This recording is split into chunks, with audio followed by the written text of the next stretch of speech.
ইমারতে থাকা সত্ত্বেও আমি ভালো কোম্পানিতে ভিসা লাগাতে পারছি না। সব জায়গাতে আমাকে করা হয় অপমান, কারণ আমার পরিচয় আমি একজন Bangladeshi. Bangladeshi, all visas suspended. চলমান এই খারাপ পরিস্থিতির জন্য কাকে আমরা দোষারোপ করব? সরকার না আমাদের নিজেদেরকে?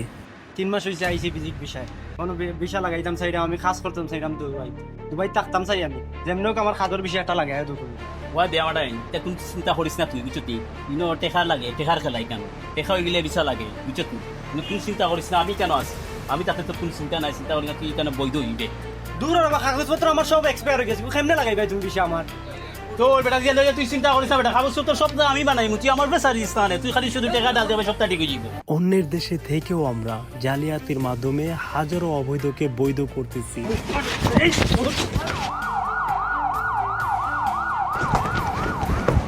নানান রকম অপকর্মের পাশাপাশি এইখানে আমরা বিভিন্ন রকমের বিশৃঙ্খলা করি।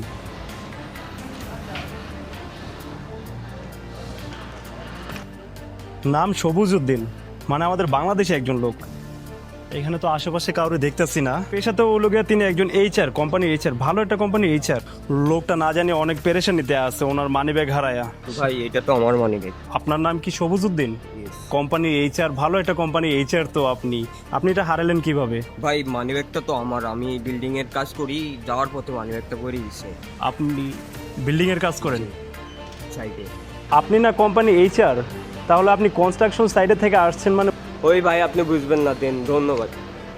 আমরা নিজেদের পরিচয়ের মধ্যেও জালিয়াতি করে থাকি। এছাড়াও বিভিন্ন ধরনের অপরাধমূলক কর্মকাণ্ড আমরা অনেক দশক ধরে করে আসছি, যে কারণে এই দেশের সরকার সিদ্ধান্ত নেয় আমাদের দেশের সকল ধরনের ভিসা বন্ধ রাখার, যার ফলশ্রুতিতে এইখানে সঠিক নিয়মে খেটে খাওয়া মানুষগুলো আজ বিনা অপরাধে শাস্তি ভোগ করছে।